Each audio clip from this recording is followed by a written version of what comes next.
So, hello everyone. I, Amandeep Singh, welcome you all at the online study platform of Rice Edu Banking. तो फिर से एक बार आपके सामने हाजिर हूँ. लास्ट क्लास हमने बैंकिंग से रिलेटेड एक टॉपिक डिस्कस किया था इंग्लिश में सिंगल फिलर्स का. फिलर्स हमने टॉपिक स्टार्ट किया था, हमने सिंगल फिलर्स डिस्कस किए थे.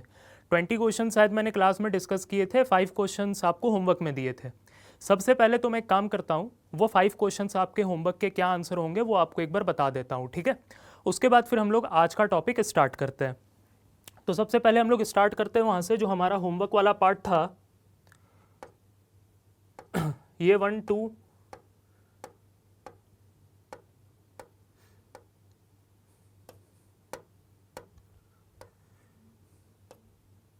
एक मिनट, मैं उस स्लाइड पे आ जाऊं, जरा वेट कीजिएगा.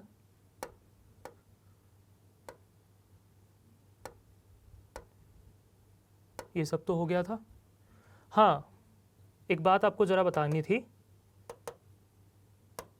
यहाँ पर एक वर्ड है हमारा क्वेश्चन नंबर 17 में, नॉर्मेटिव एक वर्ड है, ठीक है, नॉर्मेटिव. इसका मीनिंग एक बार ज़रा देख लीजिएगा. इस नॉर्मेटिव वर्ड का मीनिंग एक बार देख लीजिएगा, जो मैंने कल मार्क कराया था मीनिंग इसका नॉर्मेटिव का. आंसर तो मैंने इस क्वेश्चन का बता दिया था, बट इसका जो मीनिंग मार्क कराया था नॉर्मेटिव का वो एक बार देख लेना है, ठीक है. नॉर्मेटिव का मतलब होता है रिलेटेड टू नॉर्म्स. शायद मैंने लास्ट क्लास कुछ और मीनिंग इसका बता दिया था. इसका मीनिंग होता है रिलेटेड टू नॉर्म्स या फिर रूल्स, है ना. रूल से रिलेटेड, नॉर्म से रिलेटेड ये वर्ड होता है, ठीक है ना, नॉर्मेटिव. ठीक है, इस बात को ध्यान रखना है. और इस क्वेश्चन का आंसर क्या था? His dash behaviour, his blank, ये ब्लैंक है आपका, ठीक है. His blank behaviour at the party insured that he would not be invited again, है ना. उसको फिर से इन्वाइट नहीं करना है, तो उसका बिहेवियर क्या था? बड़ा बड़ा खराब बिहेवियर था, लड़ाका टाइप का, मतलब लड़ने वाला, है ना, बिल्कुल लड़ाकू टाइप का बिहेवियर था उसका. ये क्वेश्चन हमने डिस्कस किया था. तो इसका आपका आंसर क्या हुआ था? हमारा बेलिकोज आंसर हुआ था. ये आपको ध्यान रखना है. सो ये करेक्शन थोड़ा कर लीजिएगा, ध्यान रखना है इस बात को, ठीक है. अब हम लोग अपने अगले क्वेश्चन की ओर मूव करते हैं. 18 हो गया था, 19 हो गया था, 20 हो गया था. हाँ, यहाँ से 21 से मैंने आपको होमवर्क दिया था शायद, तो इनका आंसर मैं एक बार आपको मार्क करा दूँ. इनका आंसर आपने क्या किया, एक बार मैच कर लीजिएगा. इस क्वेश्चन का आपका आंसर होने वाला है मेडिटेशन हेल्प्स. इसका आपका आंसर होगा ए बी, है ना, ऑप्शन नंबर सी, है ना. इसका आंसर होगा आपका ऑप्शन नंबर सी. इस बात को ध्यान रखना है, ठीक है, ए बी. अगला क्वेश्चन है 22 नंबर क्वेश्चन. इसका जो आपका आंसर होने वाला है, इसका आपका जो आंसर होगा C D, option number B, है ना. मार्क कर लीजिएगा answer. Question number 23, question number 23 का आंसर होगा आपका, ध्यान रखना है, क्वेश्चन नंबर 3 का आंसर होगा सी और एफ, ऑप्शन नंबर ए, ठीक है. ये आंसर्स मार्क कर लीजिएगा. क्वेश्चन नंबर 24, इसका आंसर होगा आपका, क्वेश्चन नंबर 24 का आंसर होगा, ध्यान रखना है, B D, option number C, option number C, ठीक है. और क्वेश्चन नंबर 25, इसका आंसर होगा आपका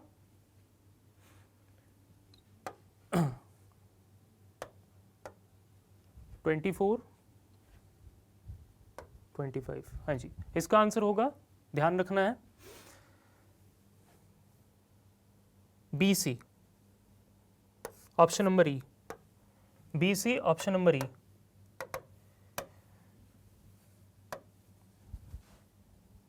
B C, option number E, इसका आंसर होगा, ठीक है, ध्यान रखना है आपको, बी सी. रिजिड और टर्बुलेंट, ध्यान रखना है. ये आपके लास्ट क्लास वाले क्वेश्चंस के आंसर हो गए, देख लीजिएगा आपका कितना सही हुआ कितना गलत हुआ. अब हम लोग आते हैं आज वाली स्लाइड पे, आज वाले टॉपिक पे. आज वाला टॉपिक हम लोग देखते हैं भाई क्या है हमारा.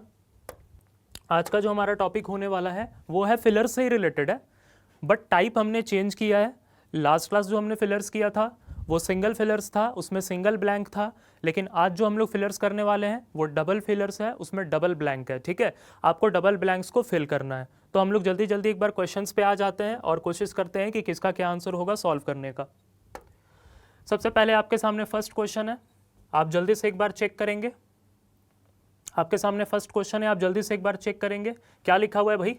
According to a recent survey, ठीक है, according to a recent survey sales figures of high end cars have seen and dash. ये आपका ब्लैंक है, सीन एंड, तो ये आपका पहला ब्लैंक हो गया, सीन एंड डैश, ठीक है ना, blank. Growth in the past year which shows that Indian consumers have blank the impact of recession. ठीक है, क्वेश्चन को समझना है आपको, फिर मैं सेकंड्स का टाइम दूंगा, आपके सामने ऑप्शंस हैं। तो जैसे कि आप ऑप्शन देख रहे हैं A B C D E, आपके सामने ऑप्शन है, तो दो दो वर्ड्स लिखे हुए हैं क्योंकि दो दो ब्लैंक है, तो पहले ब्लैंक के लिए पहला वर्ड, दूसरे ब्लैंक के लिए दूसरा वर्ड, तो आप देखिए कौन सा ऑप्शन सही होने वाला है। ठीक है, आपको कुछ सेकंड्स का टाइम, उसके बाद फिर मैं डिस्कस करता हूँ, कोशिश कीजिए।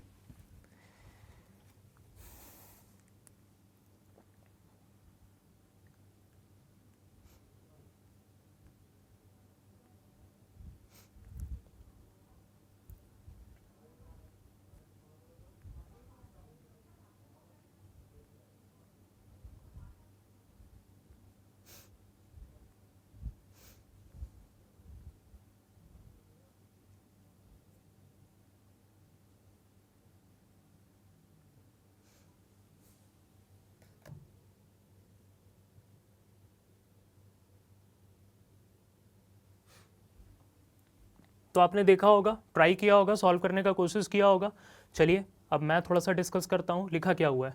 According to a recent survey, survey हुआ है, sales figures of high end cars have seen and dash. High end car का जो सेल्स फिगर दिखा गया है वो ब्लैंक देखा गया है, ठीक है ना। क्या सेल्स फिगर रहा है देखना पड़ेगा, growth in the past year, है ना। High end cars have seen and blank growth in the past year which shows that Indian consumers have dash the impact of recession. Recession का मतलब समझते हो, तो ये क्या शो कर रहा है कि इंडियन कंज्यूमर ने रिसेशन के इम्पैक्ट को ब्लैंक कर लिया है, डैश कर लिया है। क्या कहने का मतलब है, सबसे पहले तो रिसेशन का मतलब समझ लो। रिसेशन का मतलब जानते ही होंगे, थोड़ा बहुत इकोनॉमिक्स पढ़ा होगा। रिसेशन का मतलब क्या होता है, जब मार्केट में मंदी आ जाता है ना, सेल्स कम हो जाते हैं, जॉब अपॉर्चुनिटीज़ नहीं रहते, ठीक है, लोगों के पास उतनी इनकम नहीं रहती है, इकोनॉमी थोड़ी स्लो हो जाती है, जैसे कोरोना के टाइम पे हो गया था, उसी को रिसेशन कहते हैं, ठीक है ना। मंदी का माहौल हो जाता है मार्केट में। तो सबसे पहले क्वेश्चन के मतलब को थोड़ा समझ के, ठीक है ना भाई। According to a recent survey sales figures of high end cars have seen and dash. सबसे पहले तो आप ये सोचो कि वो सेल्स फिगर क्या रहा होगा, है ना भाई। और growth in the past year which shows that Indian consumers have dash, have growth, have dash the impact of recession. और उन्हें रिसेशन के इम्पैक्ट को ब्लैंक कर दिया, डैश कर दिया, क्या कर दिया। तो थोड़ा एक बार हम लोग इसको पढ़ने के बाद थोड़ा सा एक बार ऑप्शन में आके चेक करते हैं और समझने का कोशिश करते हैं, फिट बैठाने का कोशिश करते हैं। तो जैसे कि पहला ऑप्शन आपके सामने लिखा हुआ है अनप्रेसिडेंटेड और निगेटेड। अनप्रेसिडेंटेड का मतलब क्या होता है ना। अनप्रेसिडेंटेड का मतलब एक ऐसा चीज जो पहले नहीं देखा गया, है ना भाई। मतलब जो पहले नहीं देखा गया, जो अभी अभी देखा जा रहा है, पहले नहीं हुआ ये चीज, बिल्कुल अनप्रेसिडेंटेड है ये चीज, पहले नहीं हुआ, अभी अभी नया नया देखा जा रहा है, ठीक है। तो अनप्रेसिडेंटेड और निगेटेड। निगेटेड का मतलब क्या होता है, निगेट कर देना। देखो निगेट में क्या लिखा हुआ है, नेग, है ना, नेगेटिव टाइप का लग रहा है ना, देख के नेगेटिव लग रहा है, निगेट। निगेट का मतलब क्या होता है, किसी चीज को, है ना, मतलब किसी चीज को मना कर देना, निगेट कर देना, रिफ्यूज कर देना, है ना भाई। ये मतलब होता है आपका निगेट का, ठीक है ना भाई। तो अगर हम लोग इस ऑप्शन को फिट बैठा के देखें, according to a recent survey sales figures of high end cars have seen an unprecedented growth, है ना। अनप्रेसिडेंटेड ग्रोथ देखा गया, मतलब ऐसा ग्रोथ पहले कभी नहीं देखा गया। Which shows that Indian consumers have negated the impact of recession. उन्होंने रिसेशन के इंपैक्ट को क्या कर दिया, निगेट कर दिया। मतलब वो ये बता रहे कि मेरे को रिसेशन से कोई फर्क नहीं पड़ता है, मैं तो कार खरीदूंगा भाई, ठीक है ना भाई, कार खरीदूंगा, कार का ग्रोथ हुआ है, कार की सेल्स का ग्रोथ हुआ है, हो सकता है। चलिए ठीक है, चेक कर लेते हैं अगला ऑप्शन, अनबिलीवेबल, है ना, और सफर्ड। अगर हम लोग यहाँ पर अनबिलीवेबल, हम लोग अनबिलीवेबल को यहाँ पर अगर फिल करते हैं तो अनबिलीवेबल ग्रोथ देखा गया है ना, बहुत ग्रोथ हुआ है, अनबिलीवेबल ग्रोथ देखा गया है। और यहाँ पे ये भी लिख रहा है have suffered the impact of recession, और रिसेशन के इम्पैक्ट को सफर भी कर रहे हैं, मतलब सफर भी कर रहे हैं उस चीज से और ग्रोथ भी हो गया। ये तो नहीं हो सकता है, ये तो बात कॉन्ट्राडिक्ट कर रहा है। अगला लिखा हुआ है अनयूजुअल ग्रोथ वर्जेंट, ठीक है ना भाई, अनयूजुअल, ठीक है, अनयूजुअल ग्रोथ देखा गया, ऐसा ग्रोथ देखा गया जो पहले कभी नहीं हुआ, बिल्कुल अनयूजुअल, ठीक है। लेकिन उन्होंने वर्स कर दिया, है ना, इंपैक्ट ऑफ रिसेशन। कोई तो मीनिंगलेस बात है, इंपैक्ट ऑफ रिसेशन को और खराब कर देना, इसका कोई मीनिंग ही नहीं है, ये थोड़ा मीनिंगलेस टाइप का ऑप्शन है ना। इनसिग्निफिकेंट ग्रोथ देखा गया, इंड्योर कर लिया। इंड्योर करने का मतलब क्या होता है, इनसिग्निफिकेंट का मतलब पहले क्या होता है। देखो सिग्निफिकेंट का मतलब क्या होता है, सिग्निफिकेंट का मतलब होता है मात्रा में कोई चीज ज्यादा, या फिर इंपॉर्टेंट भी उसका मतलब होता है, ठीक है। और इनसिग्निफिकेंट का मतलब क्या होता है, मात्रा में कोई चीज कम या फिर अनइंपॉर्टेंट। लेकिन यहां पर नंबर या मात्रा का बात किया गया है, सिग्निफिकेंट का मतलब ज्यादा, इनसिग्निफिकेंट का मतलब कम। तो इनसिग्निफिकेंट ग्रोथ देखा गया, मतलब ग्रोथ कम हुआ है, ठीक है। और उन्होंने इंपैक्ट ऑफ रिसेशन को सह लिया है। अगर इंपैक्ट ऑफ रिसेशन को सहन कर लेते तो ग्रोथ ज्यादा क्यों होता, है ना भाई, ग्रोथ कम क्यों होता, ठीक है ना भाई, ग्रोथ कम क्यों होता, फिर तो ग्रोथ ज़्यादा होना चाहिए था। अगर वो इम्पैक्ट ऑफ रिसेशन को सहन कर लेते, इंड्योर कर लेते, फिर तो ग्रोथ ज़्यादा होना चाहिए था, ग्रोथ कम क्यों हुआ फिर, ये भी बात अपने आप में कॉन्ट्राडिक्ट कर रहा है, ठीक है। अगला लिखा हुआ है एडिक्वेट ग्रोथ देखा गया है ना भाई, एडिक्वेट ग्रोथ हुआ है, ग्रोथ जितना होना चाहिए था उतना हुआ है, और उन्होंने इम्पैक्ट को प्रूव कर दिया है? इंपैक्ट को प्रूव कर दिया है, ग्रोथ भी ज्यादा हुआ है और इंपैक्ट को प्रूव भी कर दिया है। इसका मतलब क्या है भाई, ये तो मीनिंगलेस बात है, सिंपल सा बात है भाई। आपका क्या ऑप्शन होने वाला है, जो हमारा पहला ऑप्शन था ना वो बिल्कुल सही है, वो बिल्कुल सिंपल सा बात बता रहा है कि भाई अनप्रेसिडेंटेड ग्रोथ देखा गया है, ऐसा ग्रोथ देखा गया है जो पहले कभी नहीं देखा गया, मतलब बहुत अच्छा खासा ग्रोथ देखा गया है। और भाई उन्होंने इंपैक्ट ऑफ रिसेशन को क्या कर दिया है, निगेट कर दिया, नकार दिया है, मेरे को रिसेशन से फर्क ही नहीं पड़ता है, मैं तो कार खरीदूंगा, ठीक है भाई। तो ये आपका सेंस जा रहा था, यहाँ पर ऑप्शन आपका 1 का आंसर हो जाएगा ए, ठीक है। जिन्होंने ए किया है बहुत अच्छा, जिनका गलत हुआ वो अगला क्वेश्चन सही करने का कोशिश करेंगे, ठीक है। आते हैं अगले क्वेश्चन की और जल्दी से एक बार देखेंगे। अगला क्वेश्चन क्या है, the National Knowledge Commission has said that India will have to bring dash in education if it has to emerge as the most dash workforce of the world.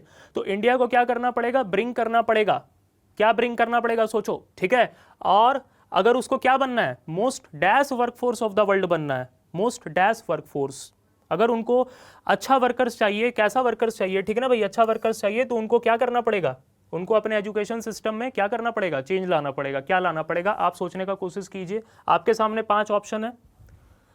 पहले मैं आपको टाइम देता हूं कुछ सेकंड्स का, जल्दी से एक बार कोशिश करिए क्या आंसर होना चाहिए। क्वेश्चन ईजी है, जल्दी से एक बार।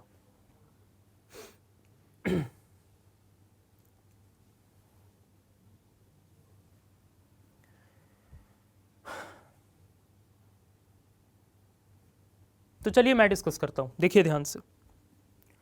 The National Knowledge Commission has said that India will have to bring dash. अगर हम लोग पहले ऑप्शन को फिल करने का कोशिश करें, ठीक है, पहले ब्लैंक को, ठीक है ना, देखो सोचा करो कि जैसे डबल फिलर्स तुम्हारे सामने आ जाए ना, तो डबल फिलर्स को सॉल्व करना उल्टा आसान होता है, इससे डरा मत करो, कोशिश किया करो ना कि या तो तुम दोनों वर्ड्स को मैच कर पा रहे हो तो ठीक है, नहीं तो फिर ये कोशिश किया करो कि पहले ब्लैंक पे क्या फिट बैठ रहा है, उस तरीके से कुछ ऑप्शंस को एलिमिनेट कर लो। मान लो पहले ब्लैंक पे ऊपर वाले 3 ऑप्शन फिट बैठ रहे, नीचे वाले 2 नहीं बैठ रहे फॉर एग्जांपल, तो नीचे वाले 2 को पहले रिमूव कर दो। अब उन्हीं तीनों में से सोचो कि फिर सेकंड में क्या होगा, तो थोड़ा सा सेकंड से भी तुम पहले सोच सकते हो, तो एलिमिनेशन करके थोड़ा आसान हो जाता है, तो थोड़ा सा एलिमिनेट करने का भी कोशिश करना है, ठीक है ना।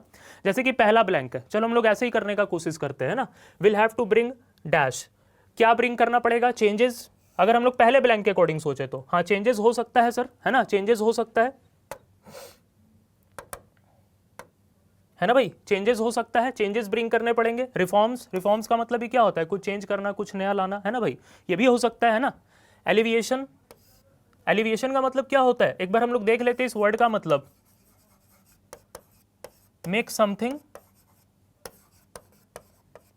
Less severe, make something less severe, मतलब किसी चीज की तीव्रता को कम करना, किसी चीज के बुरे इफेक्ट को कम करना, किसी चीज की तीव्रता को कम करना, ठीक है ना, एलिविएट करना होता है, ठीक है ना, मेक समथिंग लेस सीवियर, है ना भाई, किसी चीज के अफेक्ट को, किसी बुरे चीज के अफेक्ट को कम करना, ठीक है ना, एलिविएशन होता है। तो to bring alleviation in the education, ये तो फिट बैठेगा ही नहीं, यहाँ पर किसी चीज का तीव्रता थोड़ी कम करना है, तो ये ऑप्शन थोड़ा सा हम लोग एलिमिनेट करके चल सकते हैं, है कि नहीं, है ना। ब्रिंग क्वालिटी, हाँ हो सकता है कि एजुकेशन में क्वालिटी लाना है, अच्छा क्वालिटी करना है, ये हो सकता है। अच्छा आउटकम्स लाना है, रिजल्ट लाने हैं एजुकेशन में, आउटकम का मतलब क्या होता है, कोई रिजल्ट, कोई परिणाम, एजुकेशन में परिणाम लाने हैं, ये थोड़ा फिट नहीं बैठ रहा है। तो अगर हम लोग थोड़ा सा देखें, तो ये हम लोग थोड़ा सा देखें अगर, है ना, तो सिंपल सा बात है, आप सोचो ना एजुकेशन में क्या लाए जाते हैं, रिफॉर्म्स, चेंजेस, बदलाव ही तो लाए जाते हैं सिस्टम में।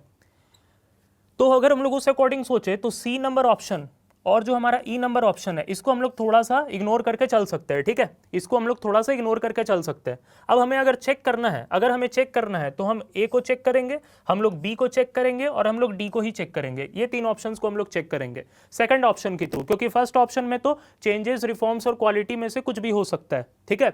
सो अगला हम लोग ऑप्शन पढ़ेंगे, education if it has to emerge as the most dash workforce of the world, कैसा वर्कफोर्स बनाना है, बिगेस्ट, टैलेंटेड या फिर ब्राइटर, क्योंकि पहले ऑप्शन के अकॉर्डिंग सेकंड ब्लैंक में बिगेस्ट जाएगा, बी ऑप्शन के अकॉर्डिंग सेकंड ब्लैंक में टैलेंटेड जाएगा और डी ऑप्शन के अकॉर्डिंग सेकंड ब्लैंक में ब्राइटर जाएगा, तो कैसा वर्कफोर्स चाहिए, अब तुम लोग सोचो, थोड़ा सा यहाँ पर दिमाग लगाओ, बड़ा इजी है।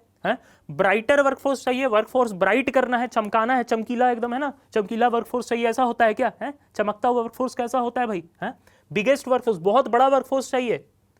वर्कफोर्स बड़ा हो इससे कोई फर्क नहीं पड़ता है, वर्कफोर्स के पास टैलेंटेड होना चाहिए, ठीक है, वर्कफोर्स के पास क्या होना चाहिए, टैलेंट होना चाहिए, काम करने का स्किल्स होने चाहिए, ठीक है भाई, ये इंपॉर्टेंट मैटर करता है वहां पर। तो यहां पर हमें कैसा वर्कफोर्स चाहिए, अरे भाई टैलेंटेड होगा तभी तो ठीक से काम करेगा, हमें कैसा वर्कफोर्स चाहिए, हमें टैलेंटेड वर्कफोर्स चाहिए। तो हमारा जो ऑप्शन यहाँ पर अप्रोप्रिएट जा रहा है, बिल्कुल अप्रोप्रिएट ऑप्शन जो हमारा जा रहा है वो कौन सा जा रहा है, ऑप्शन नंबर बी जा रहा है कि भाई एजुकेशन सिस्टम में रिफॉर्म्स लाएंगे, नए नए बदलाव लाएंगे, जिससे जो हमारा वर्कफोर्स है वो क्या बने, टैलेंटेड बने पूरी दुनिया में, ठीक है। तो आपको आंसर मार्क कर लेना है ऑप्शन नंबर बी, जिसका बी आया बहुत अच्छा। चलिए अगले क्वेश्चन की ओर मूव करते हैं। हाँ जी, क्वेश्चन नंबर 3 देखेंगे जल्दी से एक बार। नॉर्वे हैज स्टॉलन अ मार्च, है ना।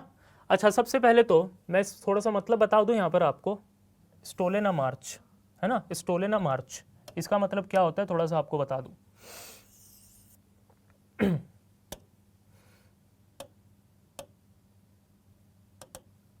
स्टोलन अ मार्च का मतलब क्या होता है, ये एक इडियम होता है। अब ईडीएम क्या होता है ये मैं यहाँ पर डिस्कस नहीं करने वाला, क्योंकि ये मेरा आज का टॉपिक नहीं है, जब पढ़ाऊंगा तब डिस्कस करूंगा, ठीक है। आप सिर्फ ऐसे समझ लो ना, ये एक वोकैब है, स्टोलन अ मार्च, इसका मतलब क्या होता है, ठीक है। स्टोलन अ मार्च का मतलब होता है ना, to gain advantage, to gain advantage,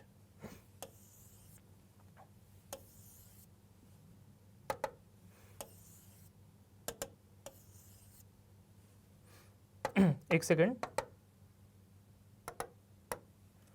to gain advantage over something या फिर समबडी। STH का मतलब है समथिंग, SB का मतलब है समबडी, ठीक है ना।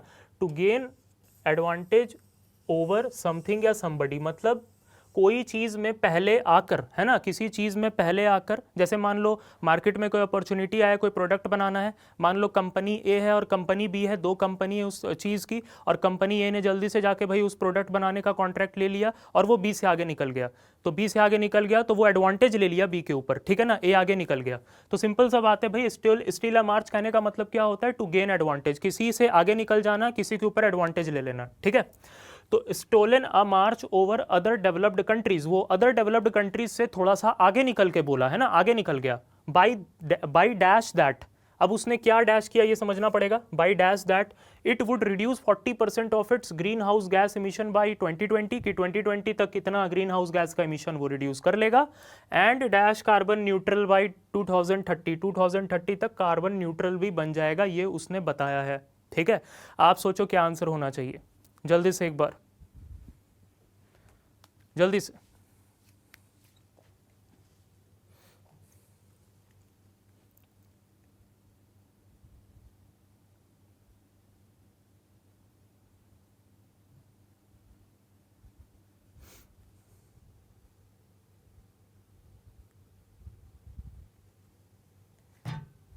चलिए देखते एक बार। Norway has stolen a march over other developed countries by dash that it would reduce 40% of its green house gas emission, कि वो ग्रीन हाउस गैस इमिशन का ये 40% रिड्यूस कर लेगा, ये उसने क्या किया है, बाई डैश, क्या क्या किया है, बाई अलाउइंग। फिर वैसे हम लोग करते हैं, पहले ब्लैंक को पहले फिल करने का कोशिश करते हैं, पहले ब्लैंक को फिल करने का कोशिश करते हैं, ठीक है, फिर उसके बाद सेकंड ब्लैंक को देखेंगे क्या होना चाहिए। तो देखते हैं पहले ब्लैंक में क्या क्या पॉसिबिलिटी हो सकता है, by allowing that it would reduce 40% by posing, posing का मतलब क्या होता है, टू प्रिटेंड, है ना, प्रिटेंड का मतलब क्या होता है, दिखावा करना, किसी चीज का दिखावा करना जो कि आप हो नहीं, है ना, प्रिटेंड किया ऐसा, है ना, ऐसा कुछ किया आपने जो कि आप हो नहीं, है ना, भाई दूसरों की तारीफ पाने के लिए आप वो बन के दिखा रहे हो जो आप हो नहीं, ठीक है भाई, प्रिटेंड करना, दिखावा करना, पोजिंग, है ना, टू प्रिटेंड करना, ठीक है, ऐसा कुछ प्रिटेंड किया है, ऐसा कुछ एस्टिमेशन किया है ना, बाई एस्टिमेशन दैट, है ना, बाई एस्टिमेशन तो वहां बैठ भी नहीं रहा है ना, by estimation that, by perceiving that, perceive का मतलब होता है कुछ सोचना, कुछ विचार करना, बाई डिक्लेयरिंग दैट, कि भाई ऐसा डिक्लेयर किया, ऐसा उसने कहा है, ऐसा उसने बताया, डिक्लेयर किया है, ठीक है, घोषणा की है ऐसी। अब आप सोचो कि यहाँ पर कौन सा ऑप्शन आपको सुटेबल लग रहा है, ठीक है, आप सोचो कौन सा ऑप्शन आपको सुटेबल लग रहा है, ठीक है। मैं सेकंड ब्लैंक की ओर चलता हूँ। वुड रिड्यूस 40%, सोचना बहुत आसान है ये बात, would reduce 40% of its green house gas emission by 2020 and dash carbon neutral by 2030, ठीक है भाई। Turn carbon neutral, grieve carbon neutral, exist carbon neutral, arising carbon neutral, ठीक है, बिकम कार्बन न्यूट्रल। क्या होना चाहिए? सिंपल सा बात है यार, इस देश ने ये क्या करा है? अलाउ थोड़ी करा है, कुछ दिखावा थोड़ी करा है, ठीक है, सोचा थोड़ी है, सिंपल सा बात है। उसने क्या किया है भाई, नॉर्वे ने क्या किया है, कोई मीटिंग वुटिंग चल रहा होगा तो उसने वहां पर खड़े होकर बोला कि मैं ये घोषणा कर रहा हूं अपनी तरफ से, ठीक है भाई। उसके मिनिस्टर ने ये घोषणा की है सिंपल कि हमारा जो देश है वो 40% तक ग्रीन हाउस गैस इमिशन को 2020 तक रिड्यूस कर लेगा और 2030 तक कार्बन न्यूट्रल भी बन जाएगा, ऐसी उसने घोषणा करी है। सोचना बड़ा आसान था यहाँ पर इस क्वेश्चन में, ऐसा डिक्लेरेशन उसने करा है, ठीक है, कि वो डिक्लेयर कर रहा है कि हम ऐसे ऐसे हो जाएंगे, 40% कम कर लेंगे और बिकम, और क्या बन जाएंगे, कार्बन न्यूट्रल बन जाएंगे बाय 2030। सिंपल सा इसका आंसर निकलेगा, सोचने का ज्यादा जरूरत ही नहीं है यहाँ पर ये सब क्वेश्चन में। ऑप्शन नंबर ई आपका आंसर निकलेगा। जिन्होंने ई किया है बहुत अच्छा, ठीक है, जिन्होंने ई किया है बहुत अच्छा, ई आंसर निकलेगा यहाँ पर इसका। आते अगले क्वेश्चन की ओर जल्दी से एक बार। क्वेश्चन नंबर 4 जल्दी से। According to the language experts, children should begin talking in their mother tongue rather than foreign language which can dash affect their comprehension abilities leading to serious language based dash later in their lives. कि भाई बच्चों को क्या करना चाहिए, है ना भाई, चिल्ड्रन शुड बिगिन टॉकिंग, मतलब टॉकिंग जो है अपनी मदर टंग में स्टार्ट करना चाहिए, जो भी उनका भाषा है मदर टंग है भाई उसमें स्टार्ट करना चाहिए, फॉरेन लैंग्वेज में नहीं बोलना शुरू करना चाहिए, ठीक है। जिससे कि क्या हो सकता है, अगर वो फॉरेन लैंग्वेज का मदद लेते हैं शुरू में ही तो उनका कॉम्प्रीहेंशन एबिलिटीज, मतलब लैंग्वेज का जो स्किल है कहीं ना कहीं वो उसको क्या करेगा, उसमें कुछ प्रॉब्लम क्रिएट कर सकता है, ठीक है। तो मदर टंग को पहले अपना यूज करना चाहिए। तो सबसे पहले आप थोड़ा सा सेंस लेके सेंटेंस का आप ऑप्शन फिल करने का ट्राई करो, फिर मैं आपको आंसर्स बताता हूं जल्दी से, एक बार कुछ सेकंड्स का टाइम आपको, जल्दी से।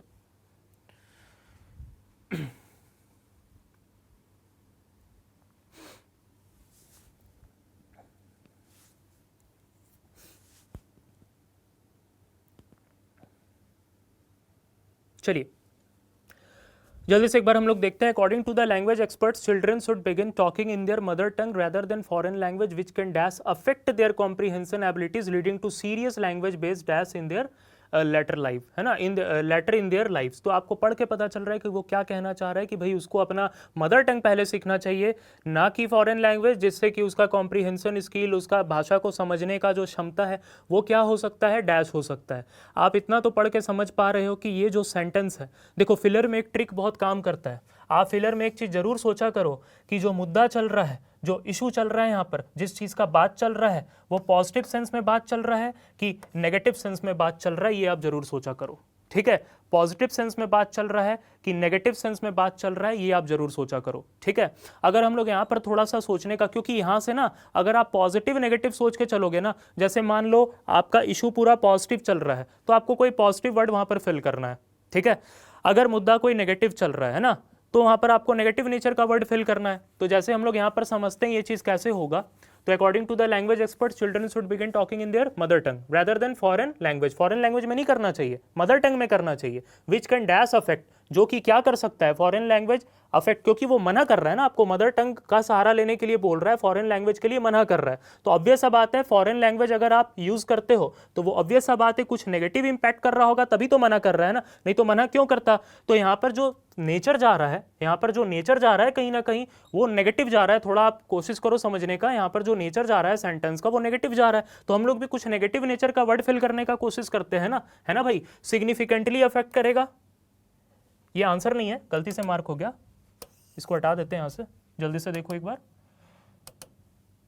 सिग्निफिकेंटली अफेक्ट करेगा, ठीक है, बहुत ज्यादा अफेक्ट करेगा, ये होना चाहिए, या फिर अप्रोप्रिएटली अफेक्ट करेगा, बहुत अप्रोप्रिएटली, अप्रोप्रिएट तो आपका एक पॉजिटिव नेचर का वर्ड हो जाएगा, अप्रोप्रिएटली अफेक्ट करेगा, ये होना चाहिए, या फिर सीवियरली अफेक्ट करेगा। हाँ, सीवियरली आपका बोलता है ना, किसी चीज को जब आप नेगेटिवली प्रभावित करते हो ना, बुरा प्रभाव पड़ता है, तो आप सीवियरली का यूज करते हो, है ना, सीवियरली अफेक्ट, है ना, सीवियरली अफेक्ट करेगा, या फिर एडवर्सली, हाँ सीवियरली और एडवर्सली दोनों का मतलब सेम है, किसी चीज को नेगेटिवली अफेक्ट करना या फिर पॉजिटिवली अफेक्ट करेगा। अरे भाई पॉजिटिवली अफेक्ट करता तो वो मना ही क्यों करता तुमको फॉरेन लैंग्वेज बोलने के लिए, वो तो बोलता कि फॉरेन लैंग्वेज ही बोलो। तो ये वाला ऑप्शन तो एकदम ही कट गया है ना, एप्रोप्रिएटली वाला भी एकदम ही कट गया है ना, क्योंकि वो दोनों पॉजिटिव नेचर के वर्ड थे। सिग्निफिकेंटली हो सकता है बहुत ज्यादा इंपैक्ट करे इस सेंस में वो बोलना चाह रहा हो, बाकी सीवियरली और एडवर्सली का तो होने का पूरा पूरा चांस है, वही होगा सीवियरली एडवर्सली का होने का पूरा पूरा चांस है। अभी आपका फर्स्ट ब्लैंक हमने पढ़ लिया। अब फर्स्ट ब्लैंक के अकॉर्डिंग तो हमारा ई नंबर ऑप्शन तो एकदम से एलिमिनेट हो गया है, हमारे पास ऊपर वाले 4 ऑप्शन बच रहे हैं, ठीक है। Comprehension abilities leading to serious language based dash, आप जान रहे हो सेंटेंस का मुद्दा नेगेटिव चल रहा है तो आपको कोई नेगेटिव वर्ड लेना है। Based serious language based abilities, serious language based achievements, serious language based advantages या फिर सीरियस लैंग्वेज बेस्ड प्रॉब्लम्स, क्या होंगे? अगर आप मदर टंग से बोलना नहीं शुरू करोगे, फॉरेन लैंग्वेज से बोलना शुरू करोगे तो क्या होंगे आपको वहां पर? क्या आएगी भाई? सीरियस लैंग्वेज बेस्ड प्रॉब्लम्स आएंगी, क्योंकि बात क्या चल रहा है? बात नेगेटिव चल रहा है, और नेगेटिव बात सिर्फ आपको देखने को कहां पर मिल रहा है? पहले ब्लैंक में भी नेगेटिव और दूसरे ब्लैंक में भी नेगेटिव आपको कहां देखने को मिल रहा है? ऑप्शन नंबर डी में देखने को मिल रहा है। सो यहां पर आपका आंसर क्या बनने वाला है? Option number D. मैं यहां पर भी टिक कर देता हूं, ऑप्शन नंबर डी यहां पर आपका आंसर बनेगा। यहां पर आपका आंसर क्या बनेगा? Option number D. तो ये पॉजिटिव नेगेटिव ये आप एक ट्रिक की तरह मान लो, ठीक है।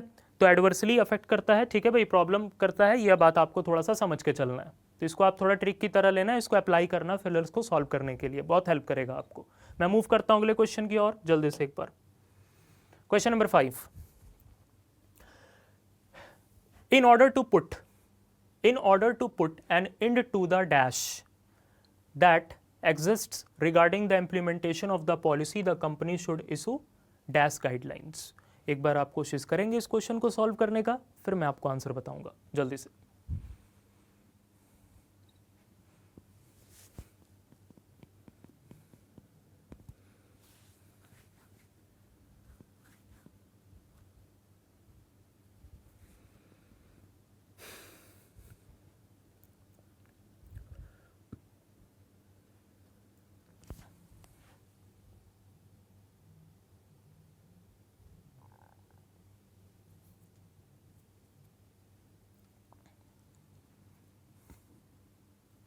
चलिए एक बार देखते हैं answer. In order to put an end to the dash, अगर वो एंड करना चाहते हैं, किसी चीज को एंड करना है यहां पर, है ना, that exist regarding the implementation of policy, जो कि एग्जिस्ट कर रहा है, regarding the implementation of policy से रिलेटेड जो कि एग्जिस्ट कर रहा है, उसको अगर एंड करना चाहते हो, the company should issue dash guidelines, तो कंपनी को क्या करना पड़ेगा? डैश गाइडलाइंस इशू करना पड़ेगा।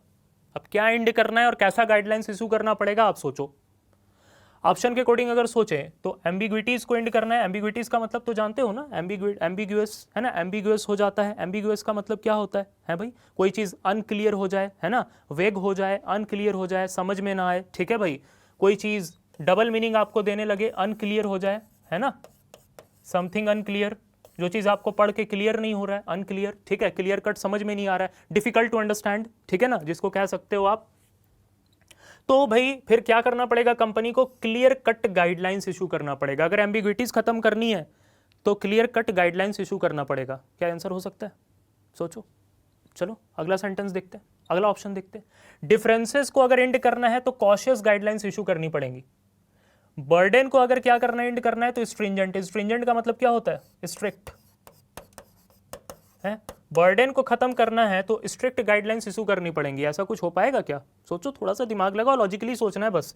इनहिबिशन को खत्म करना है तो एप्रोप्रिएट गाइडलाइंस इशू करनी पड़ेंगी। इनहिबिशन का मतलब क्या होता है? इनहिबिट वर्ड होता है आपका, है ना, इनहिबिट से बना इनहिबिशन, है ना। इनहिबिट का मतलब क्या होता है? To prevent something from happening, किसी चीज को होने ना देना, किसी चीज में रुकावट पैदा करना। लास्ट क्लास आपको एक बात बताया था। इनहिबिट और इनहिबिशन में क्या फर्क है जरा बताओ तो। एक जगह मैंने इनहिबिट लिखा है और एक जगह यहां पर आपके ऑप्शन में लिखा हुआ है इनहिबिशन। इनहिबिशन में क्या फर्क है? इनहिबिट और इनहिबिशन में क्या फर्क है? दोनों तो सेम है ना, दोनों का मतलब तो सेम है, दोनों का स्पेलिंग सेम है, खाली TION लग गया, क्या फर्क हो गया? ITION हो गया, क्या फर्क हो गया? जल्दी बताओ एक बार।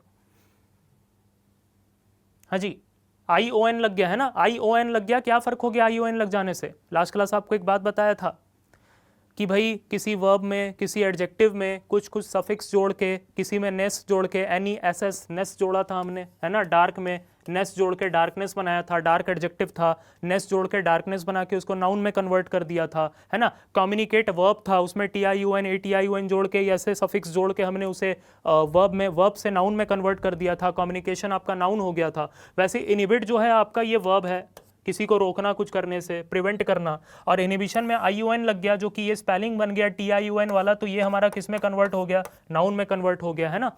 ये सब बात आपको ध्यान रखना है, जो बताया जा रहा है वो भूलना नहीं है, नोट करके रखना है, ठीक है। सो इनिबिशन अप्रोप्रिएट, ठीक है ना। अगर इनिबिशन को एंड करना है, अगर प्रिवेंशन मतलब रुकावटों को एंड करना है, तो अप्रोप्रिएट गाइडलाइंस इशू करना पड़ेगा, रुकावटों को अगर एंड करना है। अच्छा, रिजर्वेशन को एंड करना है तो फंडामेंटल गाइडलाइन इशू करना पड़ेगा। अब आप सोचो थोड़ा सा कि लॉजिकली कि क्या आंसर होना चाहिए। पॉलिसी में क्या रहा होगा, पॉलिसी में जरूर कुछ ऐसा रहा होगा जो कि अनक्लियर रहा होगा, जो पढ़ के समझ में नहीं आया होगा लोगों को। अब उसको क्या करना है, उसको क्लियर करने के लिए, उसको क्लियर करने के लिए, उसको एंड करने के लिए क्या करना पड़ेगा, क्लियर कट गाइडलाइंस इशू करना पड़ेगा। भाई उस कंपनी को क्लियरली बताना पड़ेगा कि उसमें क्या लिखा हुआ है, क्या नहीं लिखा हुआ है, ये आप समझ लो, ठीक है भाई। उसको क्लियरली बताना पड़ेगा, सिंपल सा बात है सर। आपका ऑप्शन क्या होने वाला है, ऑप्शन नंबर ए आपका आंसर होने वाला है, बिल्कुल सही है। जिन्होंने ए किया है बिल्कुल सही है, ठीक है। जिनका गलत हो गया कोई दिक्कत नहीं है। अगले क्वेश्चन को देखेंगे हम लोग, एक बार ध्यान रखना है। अगला question, question number 6, lawyers and doctors dash that advertising will certainly dash their profession adversely. भाई लॉयर्स और डॉक्टर्स को डैश है कि एडवर्टाइजिंग जो है वो उनके प्रोफेशन को एडवर्सली करता है, एडवर्सली डैश करता है। एडवर्सली जहां आ गया ना दोस्त, एडवर्सली जहां आ गया ना, अभी अभी मैंने आपको बताया कि ये जो एडवर्सली वर्ड है, ये क्या करता है, ये नेगेटिव वर्ड होता है ना, बुरे तरीके से प्रभावित करता है। इसका मतलब यहाँ पर कुछ नेगेटिव हो रहा है, इस बात को ध्यान रखना है, ठीक है भाई। इसका मतलब यहाँ पर मुद्दा जो चल रहा है वो नेगेटिव चल रहा है, मतलब उनको लगता है कि वो चीज़ हमारे प्रोफेशन को एडवर्सली डैश करता है, ठीक है भाई, मतलब कुछ नेगेटिव हो रहा है। पहला ऑप्शन है आपके सामने, trust, damage, believe, affect, plead, escalate, argue, effect, contemplate, boost. सोचेंगे एक बार क्या होना चाहिए आंसर, जल्दी से, कुछ सेकंड्स आपको।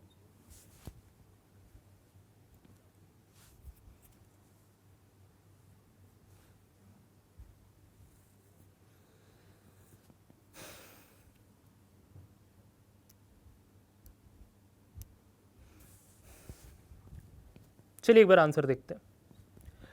Lawyers and doctors trust that, उनको ये विश्वास है, बिलीव दैट, भरोसा करते हैं, ये बात उनको लगता है, बिलीव दैट, है ना। जब आपको कोई चीज़ लगता है कि ऐसा है या वैसा है, सही है या गलत है, आप बिलीव करते हो, ठीक है ना भाई, ऐसा लगना, ठीक है भाई।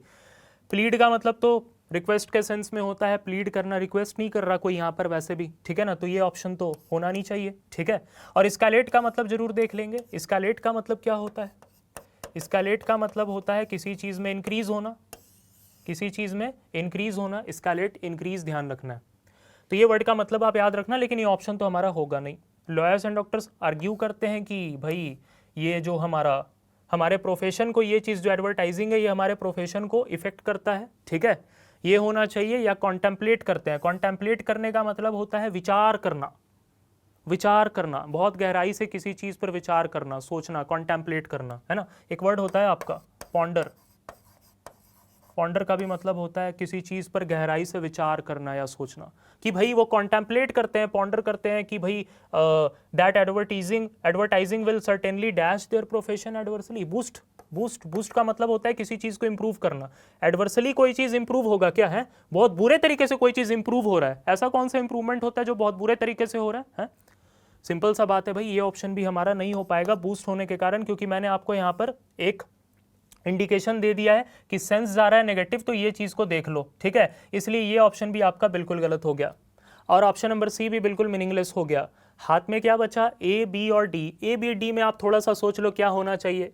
ट्रस्ट करते हैं, विश्वास करते हैं इस बात पे, ट्रस्ट कर रहे हैं किसी पर, भाई हमको ये चीज़ लग रहा है ना, हमको ये चीज़ लग रहा है कि ये चीज़ ऐसा है, ये चीज़ वैसा है, हमको ये चीज़ लग रहा है। तो जब हम लोग को कोई चीज़ लगता है ना, जब हम लोग को कोई चीज़ लगता है ना, तो वहाँ पर हम लोग एक ही वर्ड यूज़ करते हैं, हमेशा ध्यान रखना, आर्ग्यू नहीं यूज़ करेंगे, ट्रस्ट नहीं यूज करेंगे, हमको ये चीज लग रहा है कि ऐसा होता है, सिंपल सा बात, ऐसा सेंस जब कभी भी जाए वहां पर बिलीव ऑप्शन आपका होता है, ठीक है।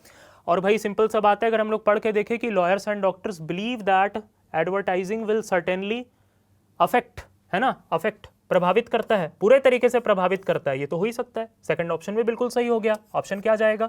ऑप्शन नंबर बी बिल्कुल सही आंसर होगा। ऑप्शन नंबर बी मार्क कर लेना है जल्दी से एक बार।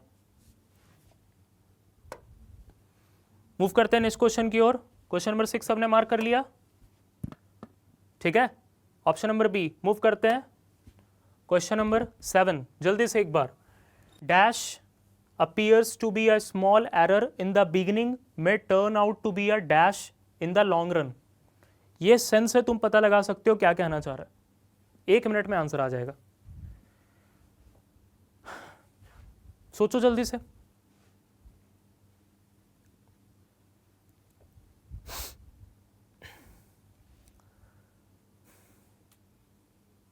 Dash appears to be small error, small error था, पहले छोटी सी गलती थी, है ना।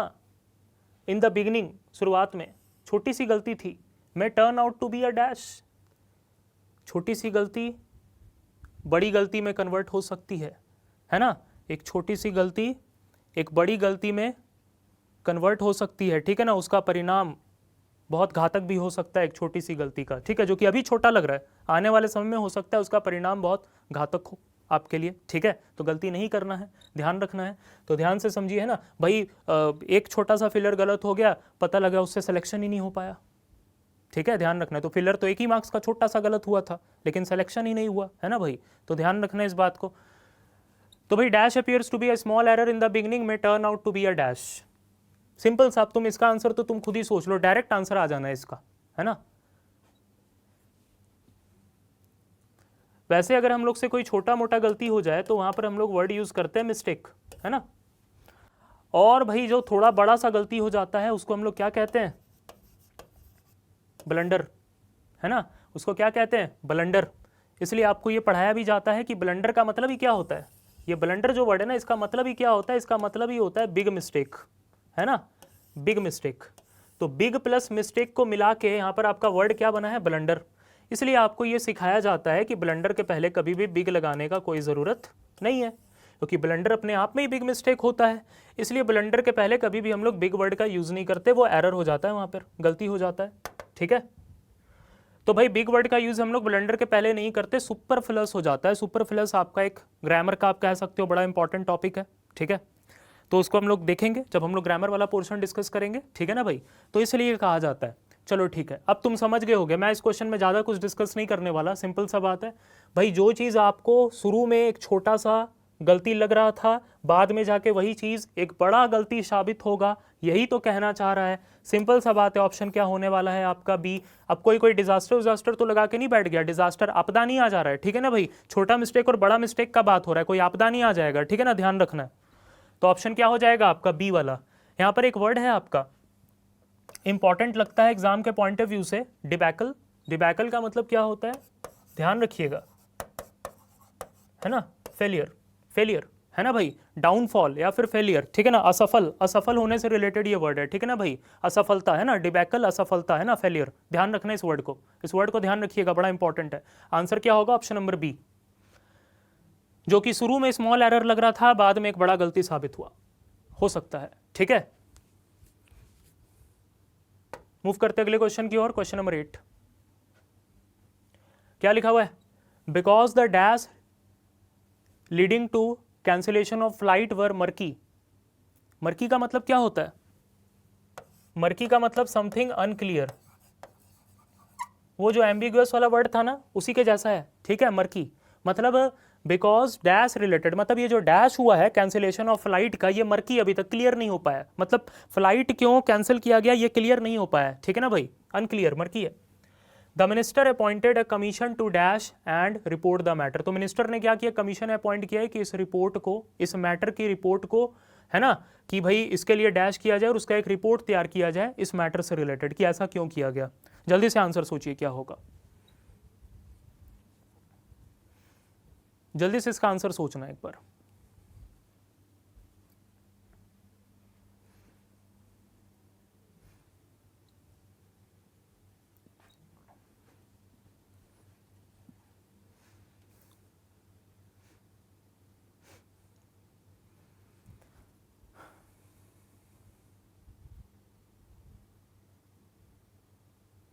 चलिए देखते हैं।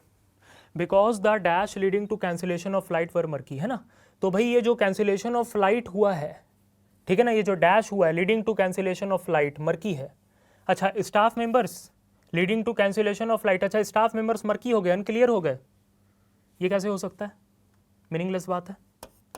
अच्छा, डिसीजन जो लिया गया कैंसिलेशन ऑफ फ्लाइट का, है ना, जो डिसीजन लिया गया कैंसिलेशन ऑफ फ्लाइट का वो मर्की है, अनक्लियर है। हाँ, हो सकता है कि भाई आपने ऐसा क्यों डिसाइड किया, आपने कैंसिल क्यों किया, ये डिसीजन क्यों, ये फैसला क्यों लिया था। हाँ, ये हो सकता है, ये हो सकता है ना, ये ऑप्शन हो सकता है। अच्छा, facts leading to cancellation of flight were murky, facts murky है, फैक्ट्स मर्की है, उसके फैक्ट्स नहीं है भाई हमारे पास। चलो अभी एलिमिनेट नहीं करते, बट होना तो नहीं चाहिए, चलो देख लेते हैं। अच्छा, इवेंट्स मर्की हैं, इवेंट्स मर्की है, चलो ठीक है ये भी देख लेते हैं। सर्कमस्टांसेस, हाँ भाई हो सकता है, किन सर्कमस्टांसेस में, है ना, किस सिचुएशन में, वो सिचुएशन मर्की है कि किन सर्कमस्टांसेस में आपने ऐसा डिसीजन लिया, ऐसा आपने किया, ठीक है भाई, वो मर्की है, हो सकता है, ठीक है, हो सकता है। तो पहले वाले अगर हम लोग सेंटेंस के अकॉर्डिंग देखें तो भाई बी सी, ए वाला तो चलो एलिमिनेट हो गया, बी सी डी और ई, उसमें से भी ज़्यादा चांस बी होने का है क्योंकि डिसीजन मर्की हो सकता है या सर्कमस्टांसेस मर्की हो सकते हैं। अब हम लोग थोड़ा एक बार कोशिश करते हैं सेकंड ब्लैंक को फिल करने का, क्योंकि पहले ब्लैंक में तो थोड़ा 2-3 ऑप्शन फिल हो सकते हैं। चलो सेकंड ऑप्शन पे आओ। The minister appointed a commission, minister ने क्या किया है,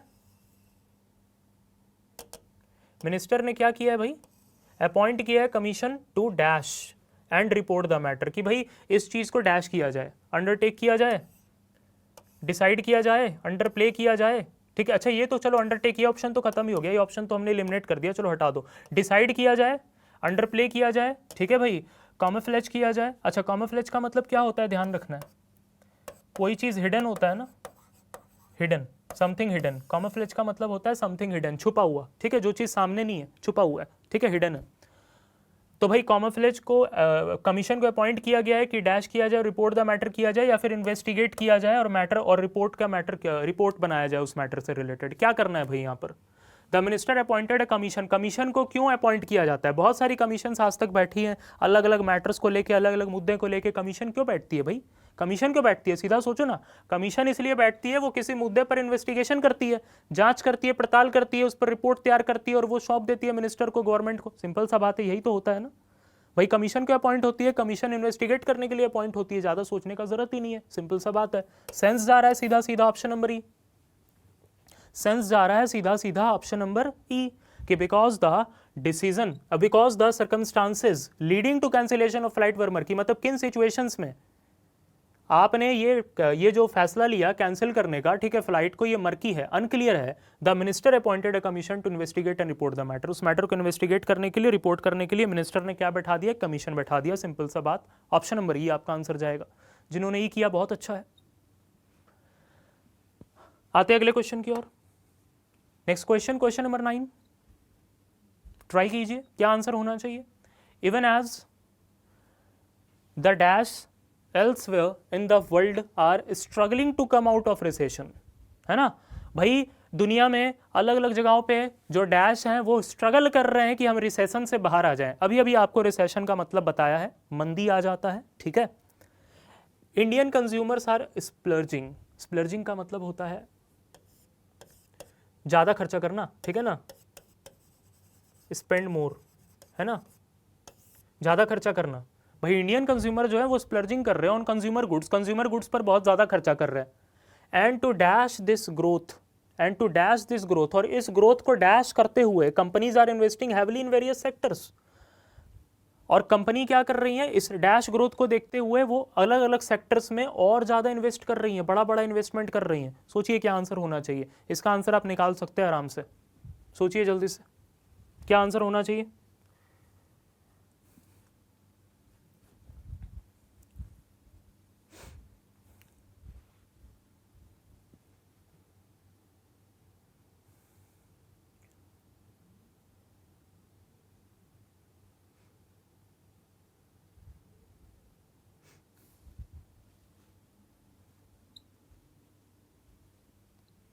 चलिए ठीक है, हम लोग देखते हैं अब आंसर। पहला ऑप्शन क्या है आपका, even as the dash elsewhere, economies, अलग अलग जगहों की अर्थव्यवस्था अलग अलग है ना, पूरे दुनिया में जो अलग अलग जगह की अर्थव्यवस्था है वो स्ट्रगल कर रही है, हो सकता है कंट्रीज स्ट्रगल कर रही हैं, है ना, हो सकता है गवर्नमेंट्स स्ट्रगल कर रही हैं, ये भी हो सकता है, नेशंस स्ट्रगल कर रहे हैं, हो सकता है कंपनीज स्ट्रगल कर रही हैं, मे बी ये भी हो सकता है, ठीक है, मे बी ये भी हो सकता है, ठीक है। हम लोग यहाँ पर अभी किसी चीज़ को एलिमिनेट नहीं कर रहे हैं, यहाँ पर अभी हम लोग किसी चीज़ को एलिमिनेट नहीं कर पा रहे क्योंकि हम लोग को कहीं ना कहीं सभी थोड़ा थोड़ा सही लग रहा है, ठीक है। सो इवन एज द, ये तो पहले ऑप्शन में तो पांचों सही लग रहे हैं, ठीक है, पहले ब्लैंक में। अब हमको सेकंड ब्लैंक का ही भाई हेल्प लेना पड़ेगा। Indian consumers are splurging, Indian consumers क्या कर रहे हैं, जहां पर रिसेशन से वो लोग उभरना चाह रहे हैं, यहाँ पर दूसरी तरफ एक अपोजिट सिचुएशन बताया गया कि जो इंडियन कंज्यूमर्स है ना, इंडियन कंज्यूमर्स क्या कर रहे हैं, वो ज़्यादा खर्चा कर रहे हैं कंज्यूमर गुड्स पर, है ना, and to dash this growth, और इस ग्रोथ को डैश करने के लिए कंपनीज आर इन्वेस्टिंग हैवली। अब कंपनीज बड़ी खुश हैं भाई, हैं इतना ज़्यादा खर्चा कर रहे हैं तो हम भी तो नए नए प्रोडक्ट्स बनाएंगे, तो वो भी बहुत ज़्यादा खर्चा कर रहे हैं, खुशी से इन्वेस्टमेंट कर रहे हैं, है ना, नए नए सेक्टर्स पे। तो भाई क्या कर रहे हैं, उस ग्रोथ को डैश करने के लिए, मीट करने के लिए, इनहिबिट करने के लिए, इनहिबिट का मतलब अभी बताया है, किसी चीज़ को प्रिवेंट करना, रुकावट पैदा करना किसी चीज़ में, ठीक है ना, मेजर करने के लिए, वो इस ग्रोथ को मेजर कर रहे हैं बैठ के, इन्फ्लिक्ट करने के लिए, इन्फ्लिक्ट लास्ट क्लास बताया था, इन्फ्लिक्ट का मतलब क्या होता है, cause something unpleasant, cause something unpleasant, है ना, कुछ अनप्लीजेंट कॉज करना, कुछ नेगेटिव कॉज करना, किसी को पीड़ा देना, ठीक है ना, दर्द देना, पीड़ा देना, किसी के लिए कुछ अनप्लीजेंट सिचुएशन कॉज करना, इन्फ्लिक्ट करना, ठीक है। या फिर काउंटर, काउंटर का मतलब क्या होता है, किसी चैलेंज को काउंटर करना, सामना करना, किसी चीज का सामना करने के लिए। आप यहां पर ये सेकंड ब्लैंक को आराम से वहां फिल कर सकते हो। कंपनीज जो हैवी इन्वेस्टमेंट कर रही है अलग अलग सेक्टर पे, क्यों कर रही है, उस ग्रोथ को डैश करना है, उस ग्रोथ को क्या करना है भाई, मीट करना है, प्रिवेंट करना है ग्रोथ को। वो प्रिवेंट क्यों करेगा, अपना नुकसान क्यों करेगा भाई, अरे कंपनी अपना नुकसान क्यों करेगा, कंपनी तो और चाहेगा ना मेरा सामान बिके, ठीक है।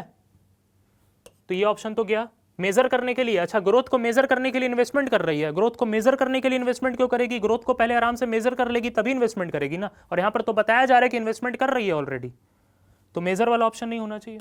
इन्फ्लिक्ट वाला भी नहीं होगा, नेगेटिव है भाई, है नेगेटिव है, नहीं होना चाहिए, ठीक है। काउंटर है, सामना करने के लिए, उस ग्रोथ का सामना करना पड़ रहा है कंपनी को, अरे कंपनी तो खुश होगी ना, सामना क्यों करेगी भाई। तो सिंपल सा बात है, यहाँ पर ऑप्शन क्या होगा आपका, option number A, even as the economies elsewhere in the world, जो इकोनॉमीज है अलग अलग जगहों की जो अर्थव्यवस्था है वो रिसेशन से अभी स्ट्रगल कर रही है बाहर आने के लिए, लेकिन इंडियन कंज्यूमर्स क्या कर रहे हैं, ज़्यादा से ज़्यादा खर्चा कर रहे हैं कंज्यूमर गुड्स पर, और इस ग्रोथ को डैश करने के लिए, मीट करने के लिए, ठीक है ना, मीट करने के लिए कि जितना डिमांड है उतना सप्लाई हम लोग दे पाएँ, मीट करने के लिए कंपनीज क्या कर रही है, इन्वेस्ट कर रही है, हैवली इन्वेस्ट कर रही है। ऑप्शन क्या जाएगा, ए नंबर, मार्क कर लीजिए आंसर, जिनका सही हुआ बहुत अच्छा। मूव करते हैं क्वेश्चन नंबर 10, अगला क्वेश्चन ध्यान से देखिए। क्वेश्चन है, dash has been taken against some wholesale drug dealers for dealing in surgical items, ठीक है, डैश लिया गया अगेंस्ट में। अब अगेंस्ट में लिया गया है तो कुछ नेगेटिव बात ही हो रहा होगा, अगेंस्ट में उसका विरुद्ध लिया गया है ना, तो विरुद्ध लिया गया तो जरूर कुछ है नेगेटिव चल रहा होगा। Some wholesale drug dealers for dealing in surgical items without a valid licence and maintaining, देखो विथआउट अ वैलिड लाइसेंस आ गया ना, देखो मुद्दा नेगेटिव हो गया ना, without a valid licence and maintaining a stock of dash drugs. सोचो आंसर क्या होगा जल्दी से एक बार, नोट या फिर overwhelming, step impressive, execution outdated, action expired, और ई है लॉ सूट इनवैलिड। जल्दी से एक बार,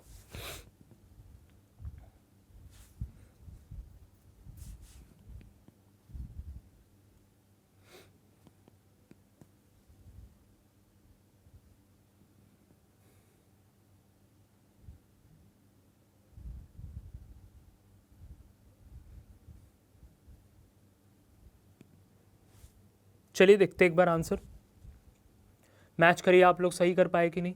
आप लोग पॉज करके सबसे पहले खुद से आंसर अच्छे से सोचा करो, पूरा अच्छे से अपना दिमाग लगाना है, उसके बाद फिर जो हम आंसर डिस्कस कर रहे हैं उसको अच्छे से देखना है, ठीक है। पहले मेरा आंसर नहीं देख लेना है, पहले खुद पूरा अपना दिमाग लगाइए। चलिए देखिए, इससे आप सीख पाएंगे, ठीक है। और होमवर्क आपको इसलिए देता हूँ क्योंकि आप उस होमवर्क को बनाएं, आप भी अपनी तरफ से सीख पाएँ, ठीक है भाई। चलिए देखिए, आज भी आपको होमवर्क मिलेगा, ध्यान रखना इस बात का। Dash has been taken against some wholesale drug dealers. Dash लिया गया है अगेंस्ट में, क्योंकि वो इनवैलिड लाइसेंस से काम कर रहे, तो ऑब्वियस सा बात है फिर क्या लिया गया होगा।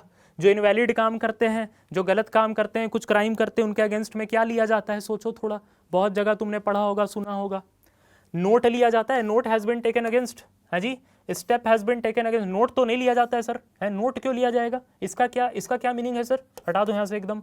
स्टेप लिया जाता है, हाँ स्टेप लिया जा सकता है, ठीक है। एग्जीक्यूशन लिया जाएगा, एग्जीक्यूशन का मतलब तो किसी चीज़ को लागू करना है, अप्लाई करना होता है, एग्जीक्यूट करना, एग्जीक्यूट से बना है वर्ड एग्जीक्यूशन। अच्छा, एग्जीक्यूट और एग्जीक्यूशन में क्या फ़र्क आ जाएगा? फिर से वही बात, एग्जीक्यूट वर्ब है और एग्जीक्यूशन TION लग गया ना, नाउन में कन्वर्ट हो गया, ध्यान रखना है।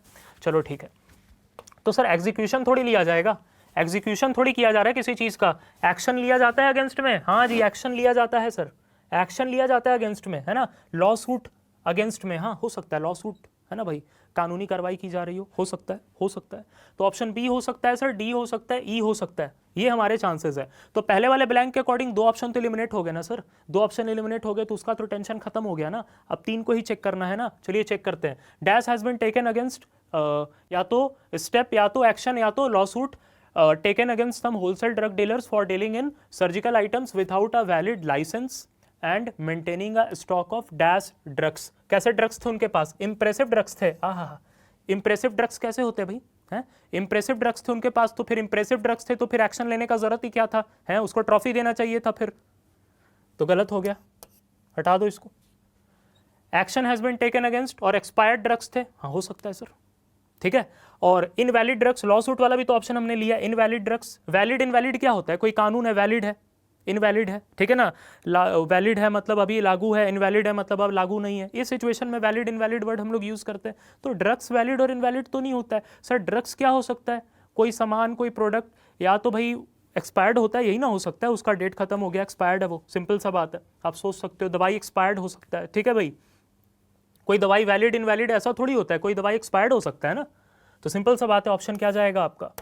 सोचने का ज़्यादा ज़रूरत ही नहीं है, सोचने का ज़्यादा ज़रूरत ही नहीं है, क्या जाएगा भाई? एक्शन और एक्सपायर्ड, ऑप्शन नंबर डी। जिन्होंने डी किया बहुत अच्छा है, इसका आंसर आप आराम से कर सकते थे। अब मेरा बात ध्यान से सुनो, 10 क्वेश्चंस मैंने कराए। क्वेश्चन नंबर 11 होमवर्क, आज होमवर्क थोड़ा ज़्यादा है। क्वेश्चन नंबर 12, सॉरी आप स्क्रीनशॉट अच्छे से ले लेना, ठीक है, या फिर आप पॉज करके भी देख सकते हैं, कोई दिक्कत नहीं है। क्वेश्चन नंबर 12 ये भी आपका होमवर्क जा रहा है, देख लेने हैं questions. Question number 13 homework, question number 14 homework, question number 15 homework, question number 16 भी होमवर्क, क्वेश्चन नंबर 17 सॉरी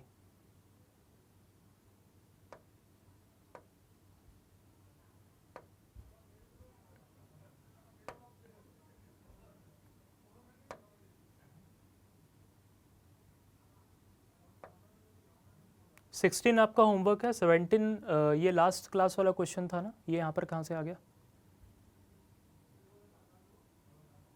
अच्छा, ये अभी वाला ही क्वेश्चन है, इसमें कुछ गड़बड़ है। एक सेकंड रुको, एक सेकंड।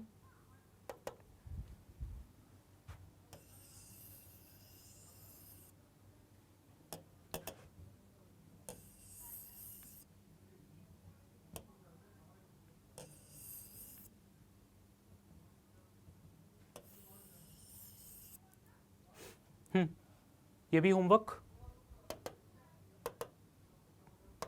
ठीक है, ये भी होमवर्क है। Question number 17, question number 18 homework, question number 19 homework, question number 20 homework. 10 questions आपके होमवर्क हैं, 10 क्वेश्चंस आपके होमवर्क है, ये आपको अच्छे से सॉल्व करने हैं।